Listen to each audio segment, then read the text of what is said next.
Hey, look at that! We got a new trailer for Detective Pikachu, and holy spamoli, I want this movie in and around my eyeballs immediately. Is it going to be a fantastic work of cinema that is going to change the very way that we look at movies forever? Probably not, but both trailers we've gotten so far have made me sure of one thing, that this film is going to be downright delightful. So in the interest of hype, let's break the trailer down and see what there is to see. Should've worn a helmet. I'll also be sure to point out any new Pokemon that we see along the way. Notice that I said new, as we already did an entire video looking at the first trailer and all of the pocket monsters in that one, which you should go check out after this video, of course. So let's jump right into it. The trailer begins with some narration from Pika Reynolds giving us a bit of backstory on the furry little guy. Basically, he woke up in the middle of the road with no memory of how he got there, with only a name and an address to go off of. East Sherman 42 Wallaby Way, Sydney. No, not that. Get that out of here. The address leads him to the apartment we saw Justice Smith's character Tim Goodman in during the first trailer. It's worth noting here that the name in Pikachu's hat is Harry Goodman, which it can be probably safely assumed is Tim's father that is apparently missing, since, you know, same last name and all that. We get some classic middle school level banter between the two characters. Stop talking! You're a hallucination! You're a hallucination. Before learning about Pikachu's caffeine addiction, which, with how quickly these videos have to get cranked out, I can totally relate to. This leads us into the sighting of our first new Pokemon in this trailer, good old Ludicolo, who apparently works at the diner we see Pikachu and Tim hanging out in a few different times in this trailer. Next up is a sweeping shot of a rather ominous looking facility of some kind in the middle of the mountains, before a quick shot of Catherine Newton's Lucy doing something shady, we imagine, and a buff looking dude chilling with a mean-faced Charizard. That's a pretty nasty looking scar he's got there. There's an explosion that throws what we assume is Harry's car off of an overpass before we get a great shot of the front of the Rhyme City Police Department building,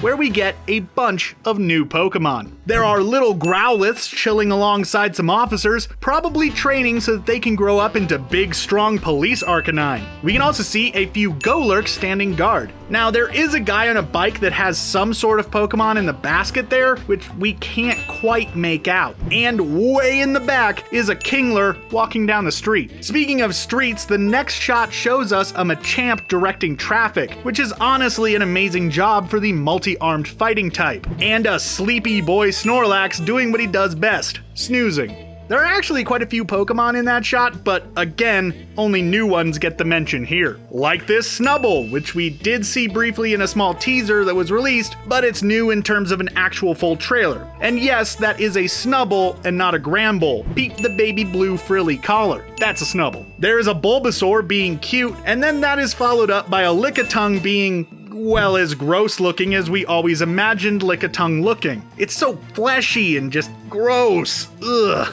I still kind of want one though. We get some more plot setup, punctuated by Pikachu slapping Tim in the face with his tail. Is that what Tail Whip actually does? Is his defense now lower? Important questions, people. And then we see what might be one of the most important shots of the trailer. What looks to be a broken down lab of some kind. Why do we think this is a lab specifically? Well, in a bit we'll see something that specifically makes me personally think Pokemon Lab, or Mansion if you really want to break it down. Lucy and Psyduck seem to think that wherever this place is, it's a big deal based off of the look on her face. Either that or she's spooked by the creepy Greninja hand. Pikachu lowers Tim's defense stats some more, then we get a shot of a club where Loudred helped pump out the beats. Did I say club? Because I specifically meant a Pokemon Fight Club, where we get a shot of a Blastoise taking out some Gengars with a spinny water cannon move. We then see a Cubone break out of a Pokeball, which pretty nicely mirrors the slow-mo breaking of that fancy-looking containment pod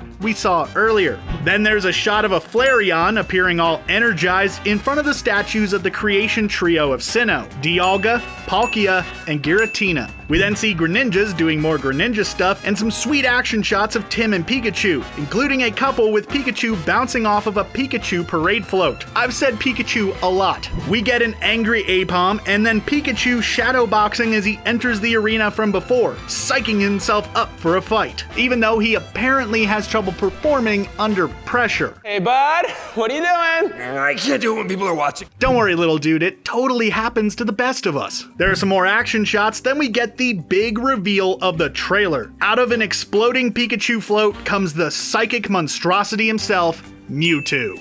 So yeah, Mewtwo is in Detective Pikachu and honestly is probably responsible for a lot of the problems that Pikachu and Tim will have to deal with. The missing Pokémon? Well, we think that's fairly easy to explain. Remember the first Pokemon movie? How Mewtwo was taking trainers' Pokemon away from them and cloning them to create true, pure Pokemon? Maybe he's up to his old tricks again. Or maybe it's a sign that Team Rocket may exist in this film as well, since in numerous versions of the Pokemon canon, Mewtwo was created under the orders of Giovanni, the leader of Team Rocket. Either way, I think it's safe to say that the lab place is where Mewtwo broke out of, and all of this stuff here is caused by Mewtwo's extremely powerful psychic abilities. And perhaps Harry stumbled upon either Mewtwo's Poké-napping and cloning ring, or found out what Team Rocket was up to with Mewtwo, and was taken care of accordingly. Either way, it's realistically a bit too early to say anything for sure, but we still think that those theories hold some water. We'll just have to wait until May to see how right we are. But now it's your turn. We want to know what you think is going on in Detective Pikachu. Do you think that Mewtwo is at the center of it all? Is Team Rocket around? Is there some other theory that we didn't even touch upon? Let us know your thoughts in the comments down below, and while you're down there, don't forget to like this video and subscribe to ScreenRant for more awesome videos just like this one. Thanks for watching, and I hope to see you at the movies.